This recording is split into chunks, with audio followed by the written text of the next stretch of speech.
Alright, hey everyone, Wanderbot here, and welcome to Vagrus, the Riven Realms. It's a tactical RPG, and I don't know too much else beyond that. It's one of those too many games, not enough time to check them all out, but it looks super cool, so I want to check it out. Comitatus, an armed traveling company, usually carries cargo and passengers across wastelands of the continent, can get involved in a variety of jobs ranging from trading to mercenary work. Vagrus, adventurer, vagabond, or captain, the leader of the Comitatus. The River Realms, they call it. What a fine poetic name for something as rotten and twisted as our land has become. It was not always so. Long ago, the old empire, the noblest and most enduring society created by humankind, spanned almost the entire continent of Zerine, the cradle of man. But after several millennia of progress and incomparable achievements, inevitably, the empire began to fall into stagnation and decadence. Desperately holding on to their privileges and resisting change while trying to avert the collapse of the realm, the emperor and his theocracy took to measures that were worthy of true despots in cruelty. Subjugating weaker realms, enslaving whole nations, strip mining foreign resources, oppressing imperial citizens, war on several fronts, genocide. Eventually, the gods could no longer tolerate such horrors wrought in their name. Foretold by an abundance of divine omens, they descended upon the empire to right its wrongs. Thus, in a chain of dreadful events that became known as the Calamity, they annihilated the empire in a matter of days.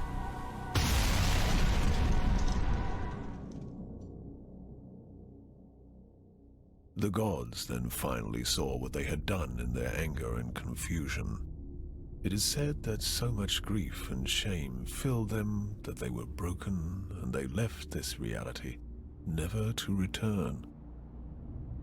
The continent and its inhabitants seemed dead, but at length survivors began to crawl out of their hiding holes and faced a land that no longer welcomed them. Arcane Anomalies, the fallout of the Calamity, now riddled the continent, and people realized that they had to share their new home with changed and twisted creatures. Terrible beings entered through the cracks in the tapestry of reality and rose to rule over the natives. In time, these new powers rebuilt the fallen empire in their own image, and the River Realms, now godless and vengeful, reincarnated from the ashes. The inhabitants of the land, such as I, now eke out a living under the crushing rule of the new empire. The continent itself constantly resists our every attempt at building a cozy home for ourselves. As travel is dangerous, many ventures specialize in transferring cargo and passengers over bleak and deadly leagues of land. Others try to take everything of value from said travelers, or attempt to find buried treasures among the ruins of the old empire. The leaders of the endeavors are, some say, the bravest men and women of the River Realms. Such a leader is called a Vagrus. That thing's got a weird head. It's got like a head and then a secondary nose head. Alright, so I guess the way, from what I'm getting of this game, this might actually be a little bit more close to, like, Banner Saga in a way. Slightly different, but still. Alright, so let's take a look. Options, gonna turn the... Oh, wait, no, I probably can't change the effect. Well, I have no idea if this has voice acting. We'll see. I'm usually not a big, sound effect kind of guy. I'm gonna increase the font size a bit. Alright, anything else? Not overwhelmingly. What are extras? Replay intro, and I think you can back this game on Fig for like extra bits and to help the development along. I don't know how much is there. I haven't looked So we're just going to dive in. Nothing beside remains. Round the decay of that colossal wreck, boundless and bare, the lone and level sands stretch far away. From Ozymandias by Percy Bysshe Shelley, 1818. So I should probably mention this is early access, as almost every indie game is at this point. Ah, yes. A Vagrus. What a profession. Daring and savvy, always watching the horizon, always looking for an opportunity, and of course, for what is best for his comitatus, eh? And you are a Vagrus too, are you not? Many of your kind have I seen in my long life as a vagabond. Care to listen to a story about your exquisite occupation, good master? It is a tale of woe and terror, but it is also a tale that is true, as I have seen it with mine own eyes. I'm assuming this is tutorial. I'm liking the voice actor they picked for these. Tell us your tale, old man. It'll at least help kill the time. Wise you are, good master. My tale is of a Vagrus, such as yourself, but one whose fate was cursed and wrought with ill fortune. It all happened a long time ago. 10 years, maybe more. I was but a passenger, traveling rough roads and forgotten ways with this comitatus, south along the feet of the great mountains of the west.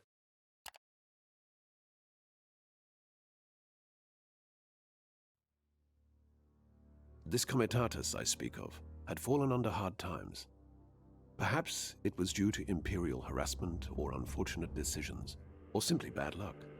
Irafrons, saint of roads, does not always smile on us mere mortals. But however it came to pass, their coin was drying up, and their opportunities seemed few and far between. One of the last chances their Vagrus saw was to travel to the remote town of Scrapheap and spend their remaining funds to stock up on cheap scrap metal. This metal could be sold for great profit over in the east and south. It wasn't a bad plan, truly, but it was not without risks either.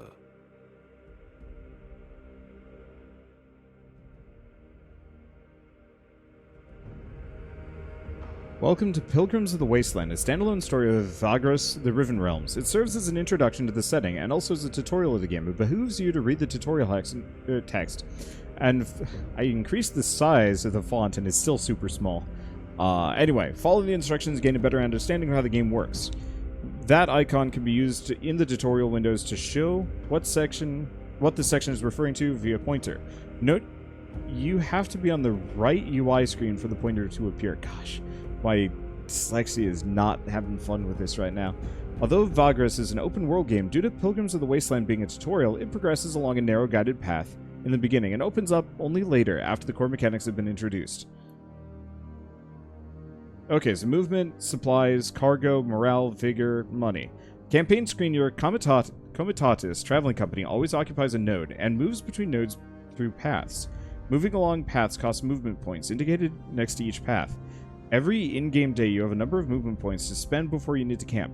To move, click on a nearby node and select Move from the radial menu. You can select a node that's farther away. The MP cost of moving there will be calculated in the path highlighted. Move to Scrap Heap. MP cost, move. Easy enough. Oh boy. Most of the story is presented through interactive text called events. Events let you make different choices at every step. Some choices have a number of consequences, while others have various dependencies. Dependencies mean that you can only pick a certain choice if you have the right prerequisite, skills, perks, characters, and so on. Select a choice, click on it, or use 1 to 9 to select one you like. Okay. Ooh. Having gone ahead of the column with a handful of scouts, you watch from afar as your comitatus slowly trudges along broken terrain, making its way south ponderously along dormant geysers. All around you, the hills smolder lazily in the perpetual twilight. "Are you all right?"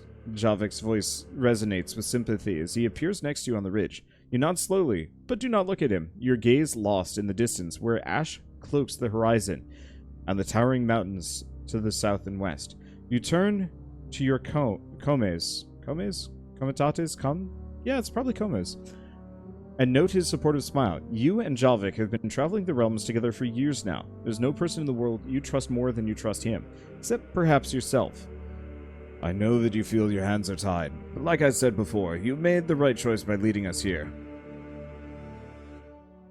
Alright, so go 1, 2, 3, and 4. Time will tell. Have my doubts. Wasn't much of a choice. It has to work. We cannot fail. Not like this. Let's see. We'll go with number 1. Time will tell. But I still have my doubts. It's a long shot, and you know it. Javik nods. True, but it's better than just giving up. The crew agrees too. That counts for something, no? It does, yes. Good to know that they still have faith in me as their Vagrus. They do have faith in you still, Javik says. It should not come as a surprise, since you have known and traveled with most of them for years and years.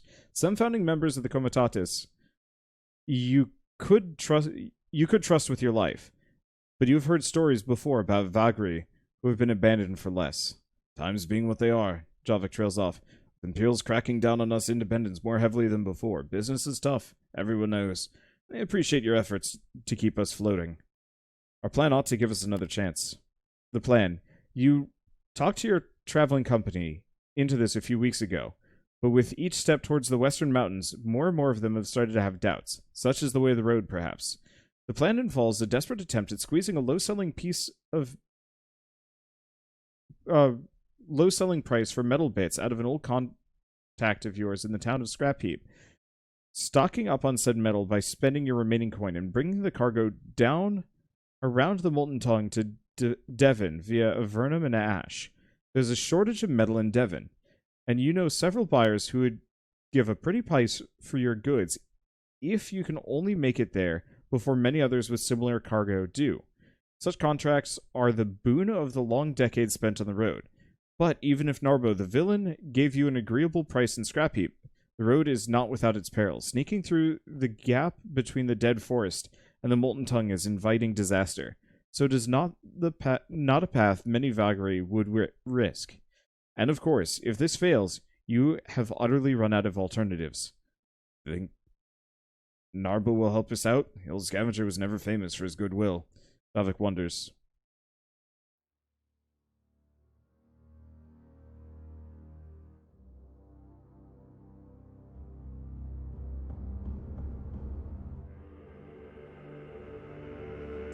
One can only hope. I haven't seen him in years, but we always did good business. That said, you're not sure he would remember you, or if he is even alive at all.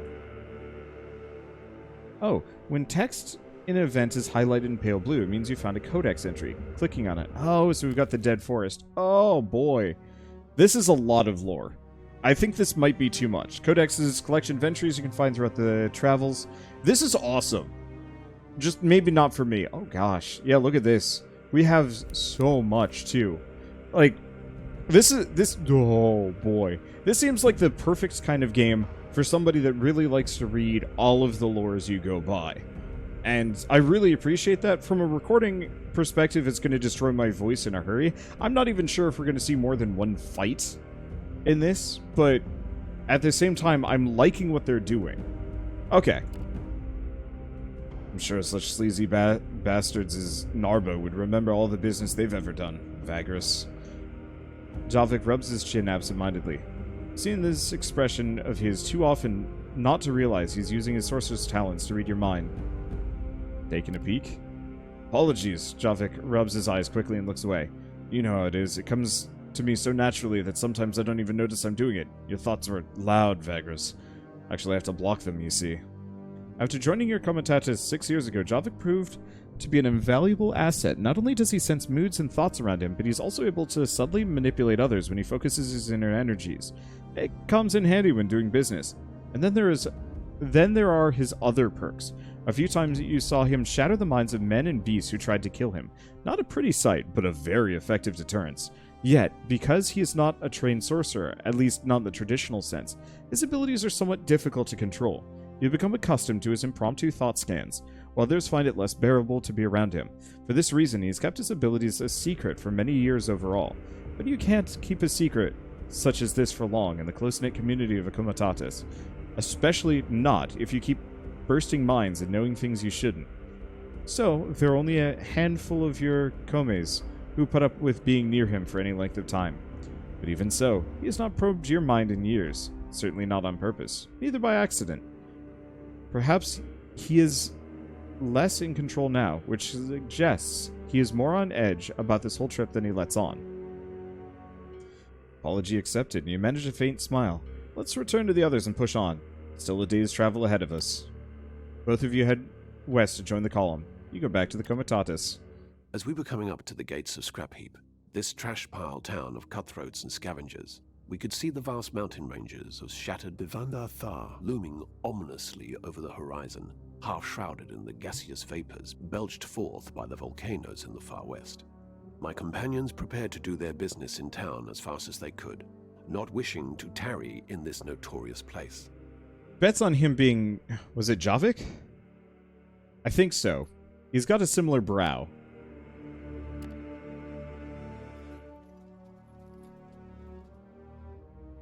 At the foot of the ever-fuming mountains of the ancient Dwarven kingdom lies Scrap Heap, the town of scavengers. Debris and junk is piled into veritable hills, upon which the rickety homes of the decrepit inhabitants stand precariously. Ash lingers everywhere, and the sun is almost always absent from the twilight skies. Deals are struck day and night over the precious metal scraps gathered in the ruins of nearby Devendar Thar, while the Heap King oversees all from his dreaded tower. Shady eyes and soot-covered faces watch from under ash-laden awnings. Life is cheaper than iron here, some say. Track down Narbo. Can he be convinced to help you? When a Comitatus enters a settlement, you can select from a variety of options, each on its separate pane, revolving around resting, resupplying, and trading. You also have the opportunity to initiate stories located in the settlement. This time, only the story pane is available. So, you know what this game actually reminds me of? This is Sunless Skies and Sunless Seas. Very story heavy, very much like maintaining resources, trading, moving around the map. I like it. Very heavy on the lore. Okay. So we've got trading, we got things. So track down Narbo. Boy, howdy. Time to read a book. You make your way to the Wraith's Stash, a notorious watering hole tucked away in a small street just beneath the imposing tower of the Heap King, but not quite under its immense shadow. Few frequent the establishment, which makes it perfect for Narbo and his little operation of honest merchants.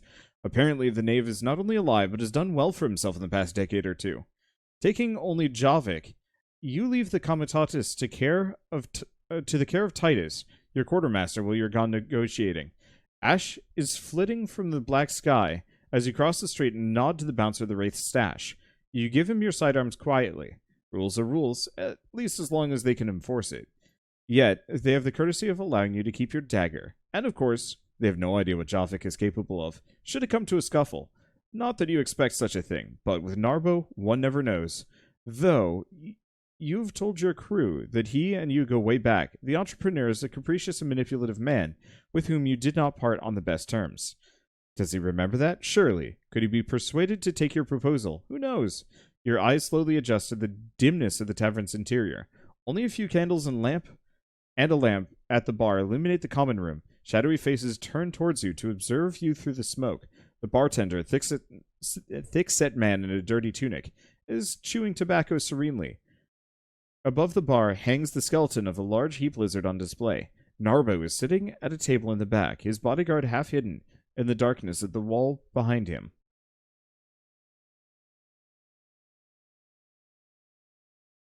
Walk over to the bar.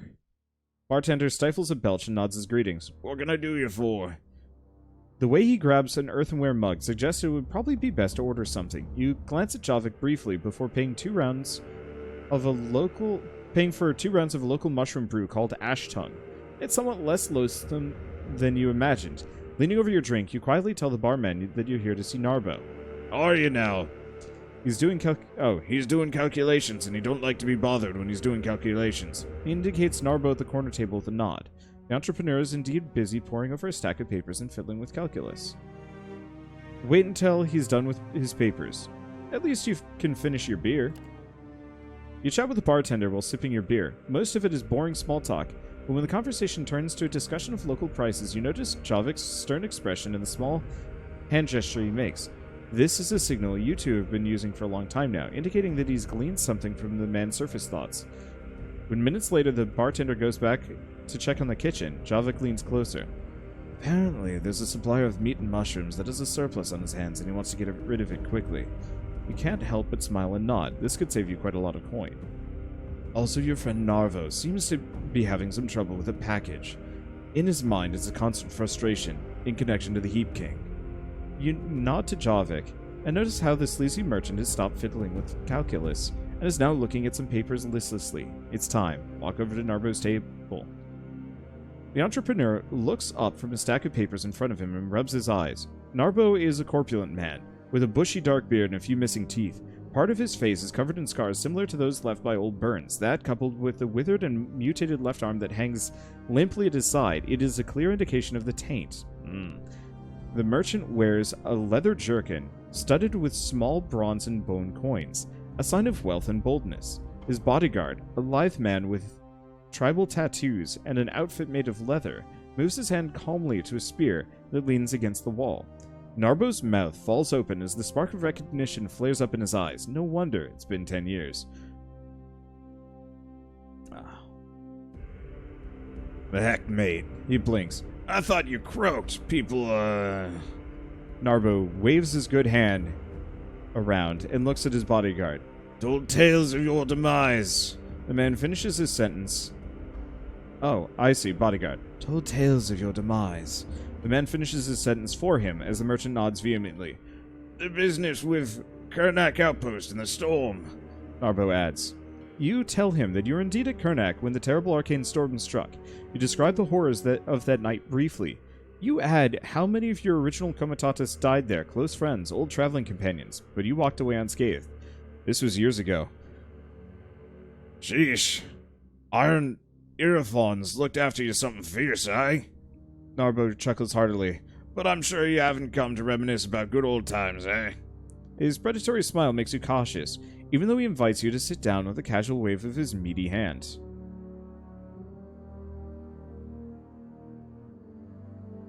Do we start with the apologies? Do we get down to business right away? I don't like the third. Let's go slow. Going slow has worked out for me so far. Plus, I am overwhelmingly a nice dude. Far as I can tell, you never did anything against me, eh? Narbo shrugs with a wry smile. Of course, you could have sent someone to warn us. The bodyguard finishes the sentence. Back when Narbo and you parted ways, Avernum's Collegium was hot on your trails. They got offended by how you two outplayed them by smuggling in a shipment of exotic spices without their knowledge and selling it to a local nobleman's merchant house. You look at Narbo and tell him there was no way of warning him or even knowing where he was after the chaos was unleashed following the heist in Avernum. You had to get your crew out of there, so you did. The merchant is fiddling thoughtfully with a stack of papers while listening to you. Appreciate you coming clean, even if this sorry business was many years ago, he says after a long pause. The bodyguard becomes visibly less tense. But something tells me that ain't all you came for still, so what is it? Let's see. You breathe in. Time to outline your proposition. You explain to Narbo how you want him to give you a discount on a shipment of metal scraps, which you would then smuggle into Devon through contacts you have in the city's underworld.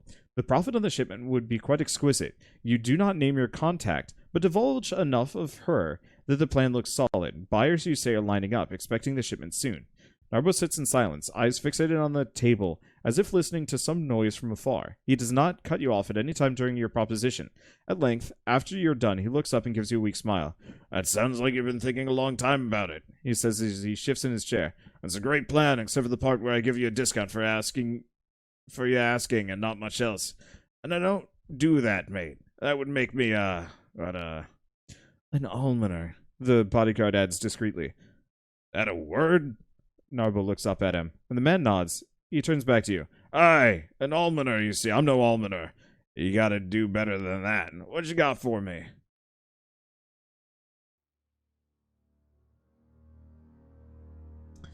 Let's see. Let him know that in exchange for his help, you can help out with the problem he might have right now. Narbo's jaw drops when you insinuate that you know about his little problem. You're better connected than I thought. Or have you something up your sleeve? The merchant says as he eyes Javik suspiciously. For a while, he's quiet and he looks up and narrows his eyes. Tell you what. I think we can help each other. You headed to Devon by way of Avernum, aye? When you nod, Narbo leans closer and signals his bodyguard. The man with the dreadlocks steps closer and carefully produces a small packet beneath his leather jerkin and puts it in the merchant's palm. This here fella's mighty important to me. See, take this out of the city and deliver it to my associate in Avernum. We're even. You get your discount scrap from me.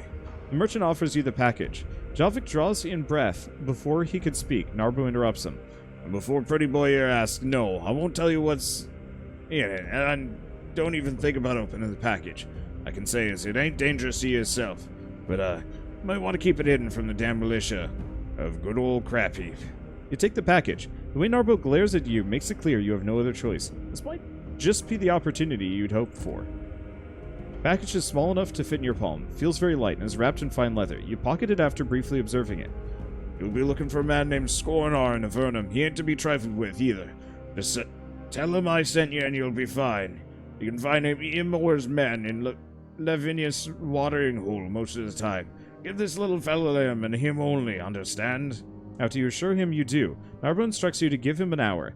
Then look for his people at the market and simply introduce yourself. They will know what price they should give you on metal scraps by then. He motions to his man. You and Javik stand up and make ready to leave. We'll take you to the back exit. We don't want to give people the idea they can come here and beg for almonds now, do we? Or anyone connect us and run to the militia, for that matter. You got what you came for, so you leave the Wraith's stash through the back entrance and head back to the Comitatus. Okay. Stroll the market. Let's see. I don't think we want to visit the Heap King. Stroll the market. You recall a little shop hidden in an alley.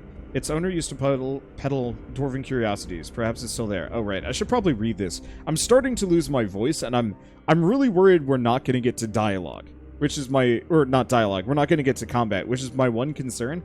I'm loving this. This is super solid. But at the same time, one, I'm not going to be able to record a series on this game without destroying my voice. Even if I wasn't voice acting this is just too much reading with 0 breaks. And 2, it's very slow. This is exactly the kind of game that I would play on my own and have a blast with it, but trying to read this all is rough. You and Javik roam the dingy market district at the foot of Great Heap, upon which the Tower of the Heap King is built.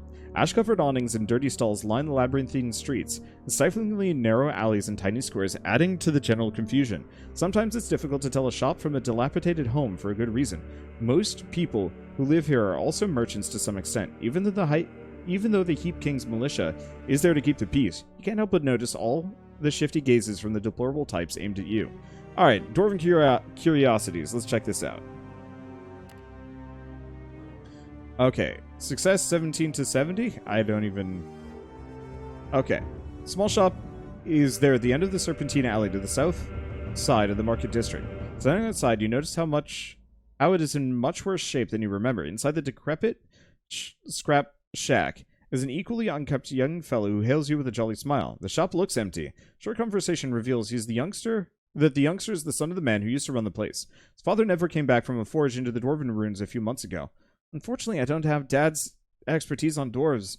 Neither am I the adventurous sort. So, by now I've sold all of his remaining stock and I'm closing shop soon. I'm off and away from Crapheap for good. Go south. Maybe to them Dragonlands, he says, scratching his beard. You talk about Dwarven culture and his family's obsession with their forgotten technological wonders. About to say goodbye when he slaps his forehead. I still have something here that a Vagrus, such as yourself, might be interested in. Fishes a small brass compass out of his pocket and hands it to you.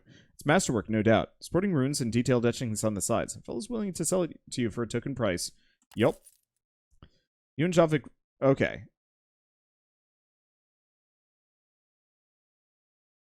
Let's see. Merchant that's willing to sell cheap supplies. Okay. Not difficult. We buy them. And local prices and goods. Yeah, so it did roll the dice. We didn't pick up anything good. What did we grab? Yeah, we got half price on the goods. Alright. No, I lost money. From a cut purse. Oh, only a little bit.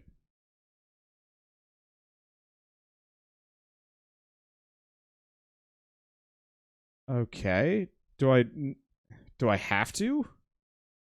Visit the Heap King?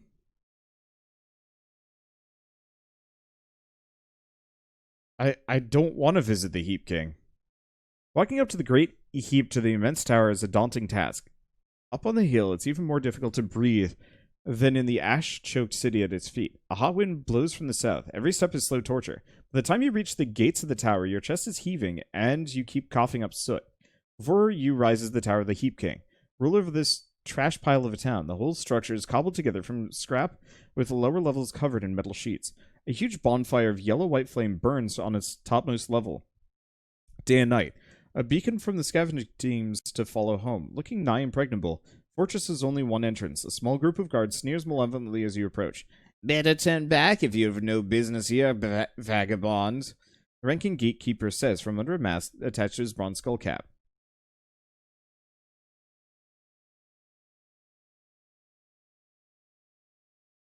Ask him where you could get an invitation. Perhaps you could try licking my arsehole and see where it gets you, one of the guards says loud enough for you to hear. A round of applause and guffaws follows. The ranking guard does not laugh, but does not reprimand his men either. My duty is to stop anyone without official business to enter, not to educate them where to get a pass, he says, and walks back to the others. Well, back down the hill.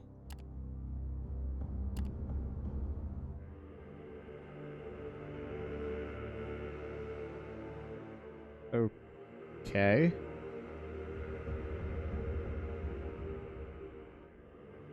How do I continue? I thought we were just supposed to go back to our comitatus and like wait an hour.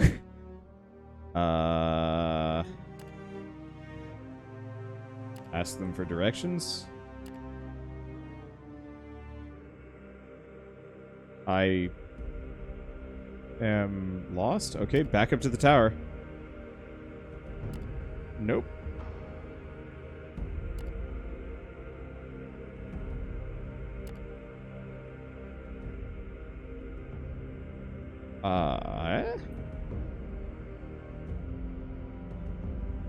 I think I'm stuck.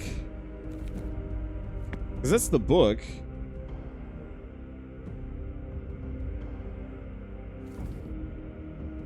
Okay. Check objectives.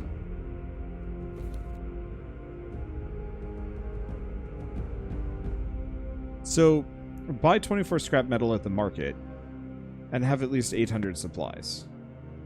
Okay, marketplace is now active. I see. The tutorial just wasn't progressing there. Okay. Let's see. Market pane displays available goods. Okay, so we need 24 scrap metal and additional supplies. Well.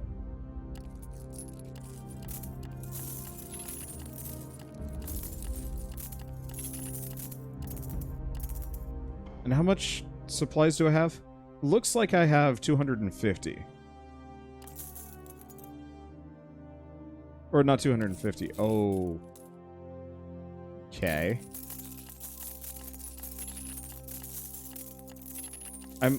Okay, equipment you can attach to the Comitas is sold at some markets found throughout your travels. I'm just gonna buy a lot of supplies. I'm sure it's telling me I can get more. Okay, let's go to equipment. Awnings. Oh. Stretch over saddles and carts to block harmful weather effects. Okay, we'll buy the awnings. Equipment you own is pulled below the Comitatus illustration. In order to gain their bonuses, you need to equip them by dragging and dropping it.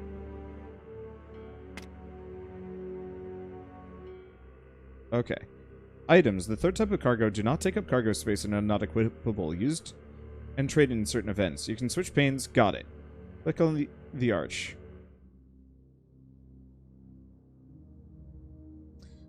Okay, spend the night inside a guarded compound. We lose a little bit of money. You set out at dawn. Ashes flitting from the sky and the distant mountains rumble ominously in the morning twilight as your Comitatus reaches the west gate of town. You notice almost immediately that the militia at the gates is questioning and inspecting travelers. Move towards the inspection. You realize that even if they're looking for the package Narbo gave you, there's a minuscule chance of them finding it among several departing caravans, all made up of dozens of people respectively. Besides, the packet is tiny and well hidden at the bottom of a sack of dried mushrooms. A robed magistrate of the Heap King appears to coordinate the search effort, picking out people or even whole traveling groups for inspection. As your comitatus draws near, it only takes a passing glance for him to check you and your crew before he motions for the guards to let you through. The comitatus is well on its way, and Scrappy is a mere dot on the horizon by the time Javik joins you at the front of the line. Just like I said, you made the right choice with this venture. Talk of how you may have saved us all is spreading like wildfire, he says with a faint smile. Of course, we do have to make it alive to Devon with the cargo, but it's a good start, don't you think?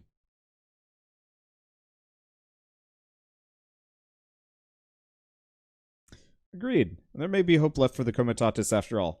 And you know, it's in a large part thanks to you and your abilities, not mine. Javik smiles as he bows his head in thanks. Not that I fully agree, but it's my pleasure to be of use, and I'm sure the journey will be fine. It's not like we started this business yesterday. With that, you both go back to your duties, and the constant monitoring of the horizon. All goes well, should reach the wound in a few days. We can turn south along the edge of the Molten Tongue and travel down to Avernum. Journey continues. Extra morale.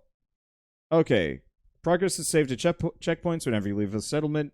Reach a story checkpoint. Your game is saved automatically. Manual saving is unavailable in the standalone story, but in the main campaign you can save whenever, except for in combat and events. There they were, with a full cargo hold, and filled with newfound hope. Yet, the road ahead still promised hardships and peril. I travelled with them southwards, expecting to reach more habitable lands beyond the Molten Tongue's river of lava.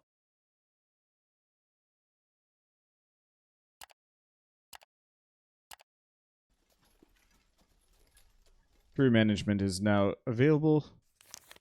Okay. Allows you to manage your comitatus, morale, obedience, nutrition, and vigor. I'm kind of skipping some of these things because this is like heavy details. And I'm sure I can check this out later. So upkeep, consumption, workforce. So you have to have enough workforce to cover the needs. Beast crew and passengers going below required bestows penalties. Passengers are people joining us for rewards. They also will consume supplies. You can see the number of each crew and beast type in your comitatus. Consult the tooltip for each to learn about their role. Outriders are special because you need a fighter and a mount to be able to create an outrider using the plus button. While outriders are excellent fighters, mounts with outriders carry cargo. You can always dismount fighters using the plus button. For now, add an outrider, and then close this with the X. Okay. I'm glad that this has such a substantive tutorial. Flip side, I wish it was streamlined. You run out of movement points and need to camp. Ending the day. Being on the road all day, spending most of your VPs lowers the vigor of your comitatus that you can replenish by camping. You can also camp earlier than running out of MPs, which helps raise vigor faster. Okay. Okay, so we gotta just click the camp icon. Oh, boy. At the end of each day, the comitatus makes camp, settles down for the night. Supplies are consumed, movement points are refreshed. At each camp, you can decide to offer normal or double wages for the current day, independent of whether you pay them or not. Double payment raises morale. You can also pay all of your debts to your crew at this time. Pay now, or accrue payments pay later. The longer you delay, the grumpier the crew gets. Obedience and nutrition also appear, as well as the operation to discipline or liberate slaves. Workforce need shows how much workforce generated by workers and slaves need to maintain the comitatus. Going below the required bestows penalties. Let's see, you have the option to give out less and more supplies under rations, which penalizes or boosts vigor and morale, respectively. Starving your crew will have long-term negative effects on nutrition as well, may be necessary to save rations. All the lock icons allow you to save the current setting of the corresponding UI element. Okay. Okay. Gosh. Under hunting and foraging, you can send your crew out into the wasteland to find supplies and sometimes even other goods. Base chances depend on your related perks, deputies, crew, and the region you're in. Also see expected yields below each activity. Cost of hunting and foraging is movement points or vigor if you're out of MPs. Hunting uses scouts and has a chance to get you a larger number of supplies. Critical failure might kill scouts. Foraging is more reliable, but yields fewer supplies. You can use workers and slaves. You can add them or remove them from the activity by clicking on the crew portraits. Okay.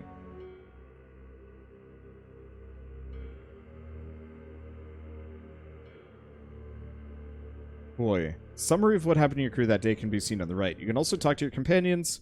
Companions heal by themselves during camp. The chance of healing or worsening condition can be seen on the bar on the portraits. Using that button in the right allows the use of medical supplies for increased healing and effectiveness. Medical supplies are quite valuable. Use them wisely. Healing results appear after the end of the day. You may also set defensive orders for the night. More lenient defense is a higher risk of a nighttime ambush, and a negative effect on obedience. Okay. So Vigor is energetic 8. Max Vigor is 9. End of day. Daily upkeep. We might as well pay now. Obedience is submissive. Nutrition is sustained. Vigor is invigorated. So we can post no guards. So no guards is extra vigor. Posting guards, no bonuses, no penalties. Or post a sufficient crew, and posting more guards gives us less vigor, more obedience, and morale. Less of a chance of ambush. I'm gonna just go with the middle. We'll just make it work for now.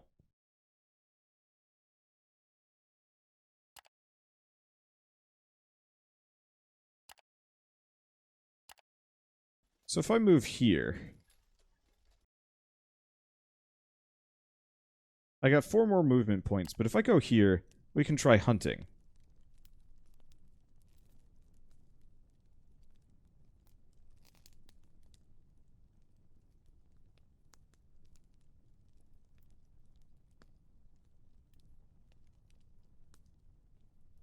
So what's the person symbol mean exactly? Oh, is that workforce?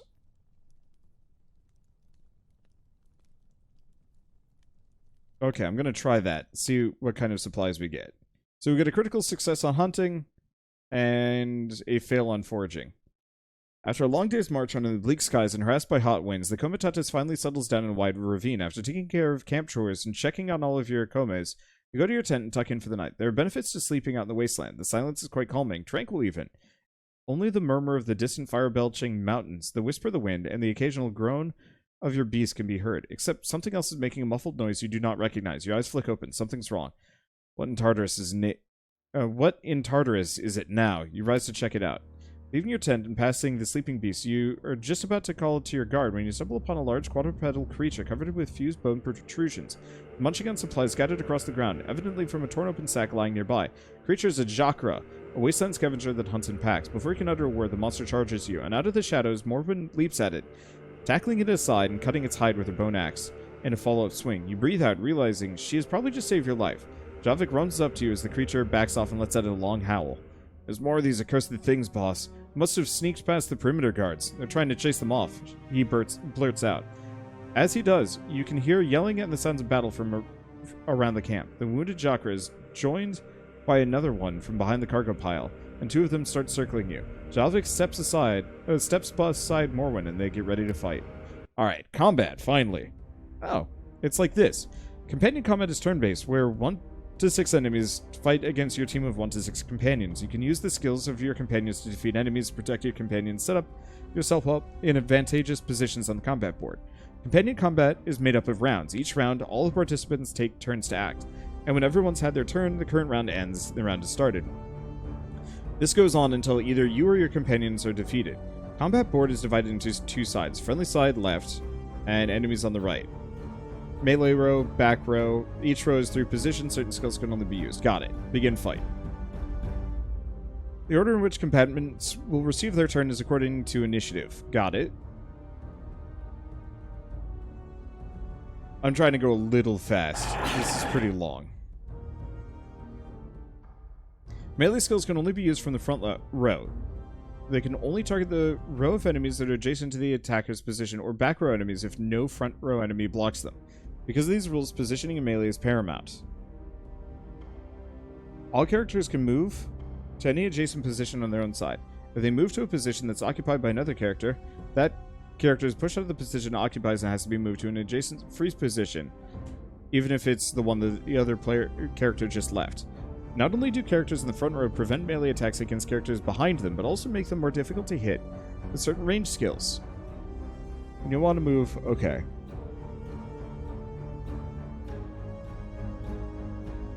Each companion has 4 combat skills besides move, represented by the row of icons. When you select a skill, got it. Sue's got Mind Blast, Mind Damage, Incorporeal.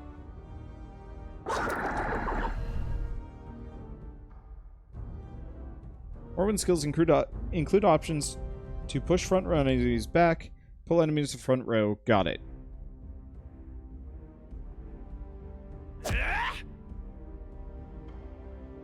So it mostly kicks it back. Consult the combat log, got it, character sheet, and forfeit. Defeat your enemies, hold space. So what else we got? Hypnosis. Moves to where I tell them to, he's got a melee move, and Premonition. Extra initiative, evasion, block, and accuracy for 3 rounds on her. Well, this thing's near death. So let's keep mind blasting this one.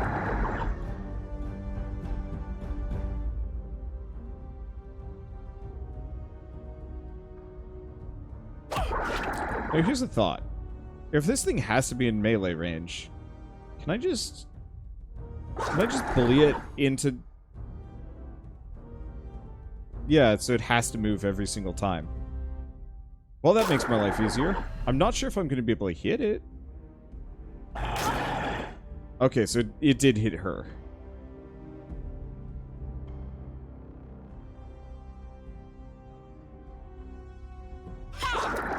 So I guess you can hit slightly diagonally. Well, that didn't do nearly enough damage. I guess this thing probably has very high defense.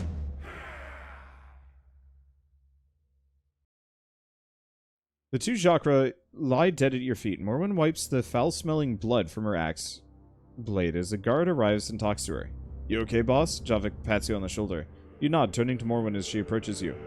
All hostiles taken care of, she says. They got some of the food, but we could take their meat and other parts to make up for it. Harvest the damn critters before going back to bed. Perhaps you'll gain something from this in the end. Ivory, supplies, and B-sides. Cool. Alright. I think at this point we've seen a lot of what this game has to offer. Obviously, there's a lot more to this, and a lot more that you can do. But we've seen... truly, this game is going to be mostly an interactive story. A story that you yourself tell in a different manner depending on how you play. And I think that is really cool.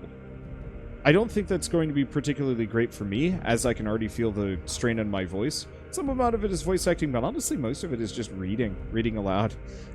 So I guess that's just the qualifier for me not playing any more of this on camera. I might honestly load this game up and play it on my own, because it's super good.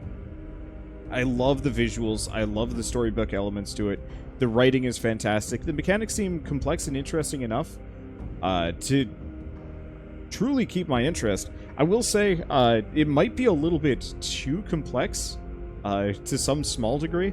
Not that it's terribly... It's not that it's too complex. It's that it's going to take... Okay, your chart is now available. What is this? Okay, this is a new thing. It's tool in navigating the wastelands of Zaren of Zaren and planning out journeys. You can move around, left mouse button.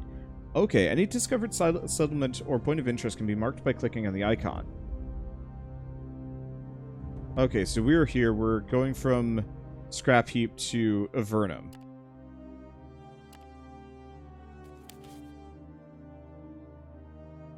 Okay. I'm assuming we're just going that direction. I've still got some movement points. So let's go over here. Camp. We're doing well. If I do this, we'll lose 2 move. Decent chance of bad failure. Let's just go for a basic forage, not the most useful. These characters are injured. It's fine, we get a little bit of supplies. Morrowind heals up a bit. We keep going.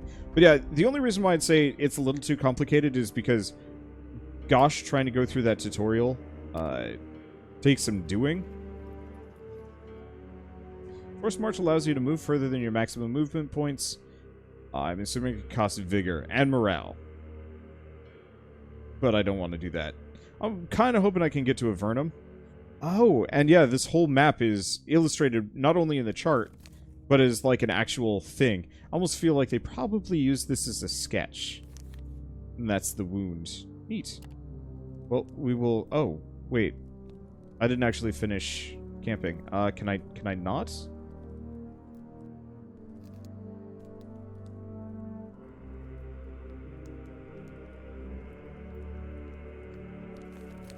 I don't actually want to camp. I camped too early. Let's see. Medical supplies, disable, heal results. Well, I have too much movement.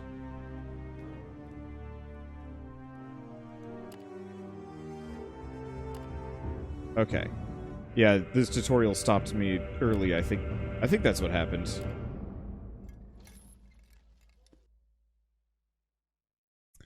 Boy, howdy, there's more. Comitatus is scaling another stretch of the black sand dunes. One of the outriders you sent out to screen your left flank rides in on the line and heads immediately to you. See, the man is in panic right away from the way he hops off the saddle while decelerating and almost falls over. Before he reaches you, your guardsmen are already setting up a defensive perimeter to the east. You beckon the beast drivers to halt the line. Vagrus, they're coming. I saw them walking over the dunes. The pilgrims are coming. Murmur of terror washes over the Comitatus. Clearly, your scout was referring to the last pilgrimage. This group of spectral horrors is known to appear out of nowhere and eradicate even large groups of travelers in a matter of minutes. No one quite knows what happens to those who encounter them up close, and no one's lived to tell the tale. Some reckless people reputably able to take a peek at the otherworldly wayfarers. But during your many years as a Vagrus, you've never met any such person whose story was credible. You know all too well that if your outrider tells the truth, and you see no reason why he wouldn't, the only chance of survival is for all of you to run or hide. Try and find a place where you can hide from the last pilgrimage. Outriders you sent westward report that there's a rocky area not far away. After heading west for a quarter of an hour at great haste, the Comitatus finds a stretch of badlands crisscrossed by shallow ravines. The jagged tall rock formations here are half covered in the fine black sand of Arenas Negras. Already, the scouts are busy setting up hiding places amongst the rocks and gullies. You are all behind cover in a matter of minutes. Everyone settles down, and they either pray to whatever gods they believe in, or prepare for a desperate last stand. What about you? Perhaps there's a chance now to take a look at the last pilgrimage from up close. No, surely it would be insane to attempt such a thing, wouldn't it? As you are pondering this, the wind picks up from the northeast, carrying with it clouds of black dust, the perfect cover for spying. There's still time before the storm hits with the full brunt of its force. Let's peek at them! Because it's going to go bad. Maybe? It takes about 10 minutes for the feeling of what you're doing is utter madness to set in. By then, you and a scout are creeping forward in the dust storm. Going is rough, despite wearing hoods and scarves to protect your faces and eyes. But eventually you make it to the set of dunes through which the pilgrimage is expected to move. After 10 more aggravating minutes, a dull light appears over the dunes to your left. As it gets closer, it's revealed to be a blanket of white-yellow radiance that covers a shambling assembly of sickly figures. Bah. They cross the dunes not 50 yards from where you're hiding, but due to the awful dust and eerie light, you cannot make out much. They appear to be men of sorts, or at least humanoid, wearing long robes that remind you of old depictions of pre-calamity clergy. Some of them lean on staves. A faint chanting is on the wind, and both of you are struck by a weird sensation as if someone walked over your grave. Strange images infringe upon your peripheral vision, elusive and unformed. The otherworldly congregation passes in what feels like hours, and takes the dust storm with them. You walk back to the rest of your people wearily. Some people talk of strange images passing before their eyes, much like waking dreams, while the pilgrimage was close by.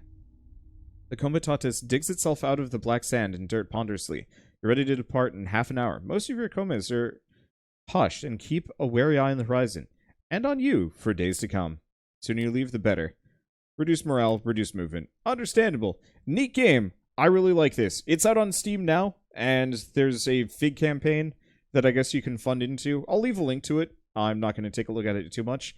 It is $30 normally, 10% off for the launch discount, and it is in early access, but honestly, this feels pretty dang complete already. I haven't seen any major bugs, so overall impressions are pretty dang high. I like this. It's cool. But I'm going to stop playing it because it's going to ruin my voice.